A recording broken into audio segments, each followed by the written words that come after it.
بسم اللہ الحمد للہ والصلاة والسلام علی رسول اللہ رب اشرح لی صدری ویسر لی امری واحلل عقدۃ من لسانی یفقہوا قولی۔ ناظرین السلام علیکم ورحمۃ اللہ وبرکاتہ۔ سیرت النبی صلی اللہ علیہ وسلم انگلیوں پر اہم واقعات کو یاد رکھیے آسان طریقے سے 5 منٹ سیریز میں۔ سبق نمبر 16، پہلا ہجری سال مدنی زندگی کا۔ آپ جانتے ہیں مدنی زندگی کے 10 سال ہیں جس کے 3 حصے ہیں، 5 سال، 3 سال، 2 سال۔ ہجرت سے حدیبیہ تک، حدیبیہ سے فتح مکہ تک، اور تقریباً سارا عرب مسلم۔ علم دایاں ہاتھ استعمال کیجئے۔ ہم لیتے ہیں پہلا ہجری سال جس کے 3 حصے ہیں، مساجد، مہاجر و انصار، معاہدہ۔ پہلا حصہ لیتے ہیں ہم مساجد کی تعمیر۔ مکے سے ہجرت کر کے رسول اللہ صلی اللہ علیہ وسلم مدینے سے قریبی آبادی قباء پہنچے۔ وہاں آپ نے ایک مسجد کی بنیاد رکھی۔ کچھ دن قیام کے بعد آپ اونٹنی پر سوار ہو کر مدینے کے لیے نکلے۔ مدینے میں رسول اللہ کا زبردست استقبال کیا گیا۔ آپ نے حضرت ابو ایوب انصاری رضی اللہ عنہ کے گھر قیام فرمایا، پھر مسجد نبوی کے لیے زمین خریدی اور اس کی تعمیر میں خود بھی حصہ لیا۔ علم مسجد نبوی میں نماز کے علاوہ صحابہ کی تعلیم اور تربیت ہوتی اور اہم معاملات کے فیصلے بھی ہوتے تھے۔ وہ ایک کمیونٹی سینٹر کی طرح تھی، اس میں بعض مہاجر صحابہ بھی رہتے تھے۔ اس طرح سب سے پہلے رسول اللہ صلی اللہ علیہ وسلم نے اللہ کی عبادت اور اس سے تعلق مضبوط کرنے کے لیے مسجد بنائی۔ یہ مسجد اہل ایمان کے درمیان اتحاد و محبت کا ذریعہ بھی بنی۔ اسباق و عمل مسلم معاشرے میں اسلام کو باقی رکھنا ہے تو سب سے اہم چیز مسجد ہے۔ اس کی تعمیر اور دیکھ بھال وغیرہ میں اپنا وقت لگائیے، مال لگائیے۔ 5 فرض نمازیں مسجد میں پڑھنے کی کوشش کیجیے۔ سب کو مسجد میں نمازیں ادا کرنے کی دعوت دیجیے اور مسجد میں ایسے مختلف پروگرام کیجیے جس میں سب لوگوں کی بھلائی ہو، اور مسجد میں آنے والوں سے بہترین تعلقات بنائیے۔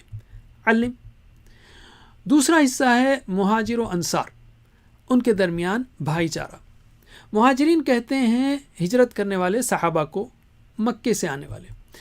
انصار مدد کرنے والے صحابہ، مدینے کے۔ اہل ایمان کے درمیان آپسی محبت کو ہمیشہ باقی رکھنے کی غرض سے آپ نے صلی اللہ علیہ وسلم مہاجرین اور انصار کے درمیان بھائی چارہ کرایا۔ مقصد یہ تھا کہ ہر کوئی آپس میں ایک دوسرے کے غم میں شریک ہو، رنگ و نسل کے اور وطن وغیرہ کے امتیاز ختم ہو جائیں اور بلندی و پستی کا معیار صرف تقویٰ پر ہو۔ علم اسباق و عمل اسلامی معاشرہ ایک عمارت کی طرح ہوتا ہے اور ہر فرد ایک اینٹ سے اینٹ کو مورٹار سے جوڑنے پر ہی عمارت بنتی ہے۔ مورٹار یعنی اخوت کے بغیر ایک معاشرہ زندہ نہیں رہ سکتا۔ تو ہر مسلمان کے ساتھ بھائی جیسا سلوک کیجیے، اپنے دوستوں اور پڑوسیوں کا خاص خیال رکھیے۔ علم تیسرا حصہ ہے معاہدہ یہود سے۔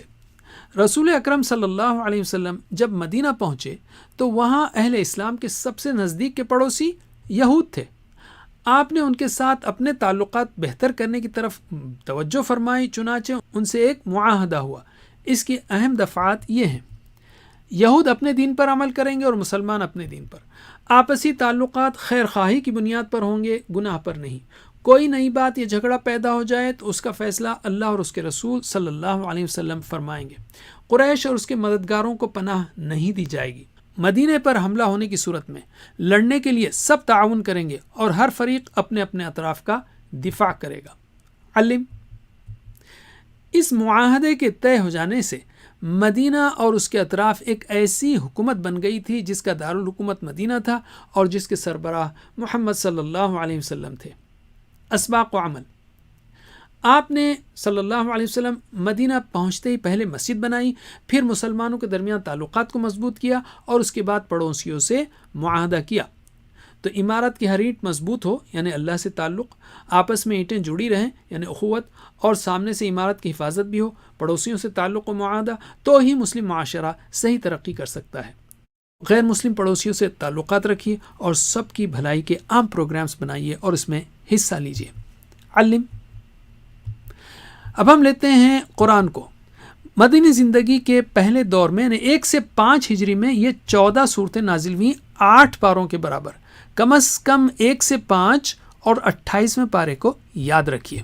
ان صورتوں کو سمجھ کر پڑھیے تاکہ اندازہ ہو کہ مدینے میں ایک مسلم معاشرے کی تشکیل کے لیے اللہ کی جانب سے رسول اللہ صلی اللہ علیہ وسلم کو کس طرح کی ہدایت دی گئی کہ آپ ان دنوں کیا پڑھتے اور سناتے تھے اور صحابہ کیسے ان سے اثر لیتے تھے۔